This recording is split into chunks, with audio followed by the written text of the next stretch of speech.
Fuite de sportifs congolais et algériens juste après la cérémonie de clôture des Jeux Olympiques de Paris. Des rapports congolais ont confirmé que le nageur Aristote Mbilinga, 22 ans, le judoka Dezu Kizuka, 23 ans, et le sprinteur Dominique Lescouani, 22 ans, ont disparu quelques heures avant la cérémonie de clôture des Jeux Olympiques de Paris. Ils ont décidé de fuir et de ne pas retourner dans leur pays après avoir participé aux Jeux. Des rapports médiatiques algériens ont également révélé que les autorités dissimulent le scandale de la fuite de sportifs algériens et leur disparition aux yeux de la délégation. Les sources ont fait état de la disparition de 5 membres de la délégation algérienne aux Jeux Olympiques de Paris, qui se sont enfuis dès leur arrivée dans la capitale française. Ce n'est pas la première fois que des sportifs algériens fuient. Par le passé, des responsables, des entraîneurs ainsi que 5 athlètes féminines et 2 entraîneurs avaient déjà quitté leurs équipes lors des Jeux paralympiques de Rio de Janeiro en 2016. De nombreux athlètes algériens participent aux Jeux olympiques de Paris 2024, mais le comité olympique et sportif algérien garde le silence sur les incidents de fuite de sportifs algériens vers des destinations inconnues.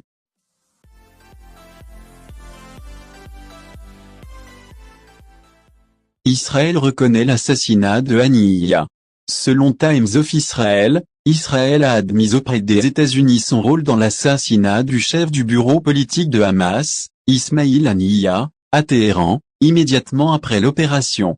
Le journal israélien a rapporté ces informations en se basant sur des sources bien informées à la Maison-Blanche, qui les ont transmises aux médias américains. De son côté, le Washington Post a indiqué que les responsables de l'administration Biden étaient mécontents de la décision israélienne d'assassiner Haniyeh, craignant que cela n'inverse des mois de négociations délicates pour conclure une trêve à Gaza d'activité. Le journal a également signalé que les responsables américains étaient en colère contre le fait qu'Israël ne les ait pas prévenus avant de lancer d'autres opérations d'assassinat contre des dirigeants du Hezbollah libanais ou des responsables iraniens.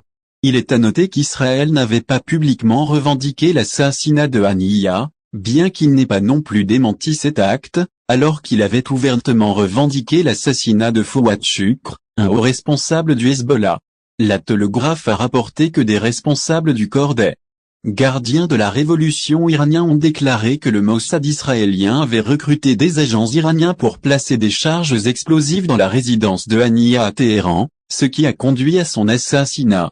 Hier, le mouvement de résistance islamique Hamas a annoncé la nomination de Yahya Sinwar comme nouveau président du bureau politique de la mouvement, succédant à Ismail Haniyeh, assassiné la semaine dernière à Téhéran.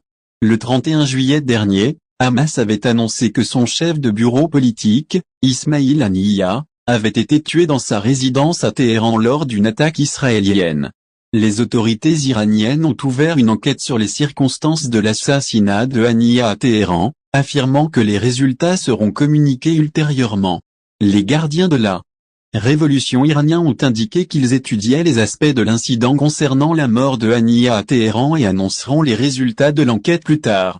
L'Algérie, ainsi que plusieurs autres pays, a fermement condamné l'assassinat du chef du bureau politique de Hamas, Ismail Haniyeh, à Téhéran.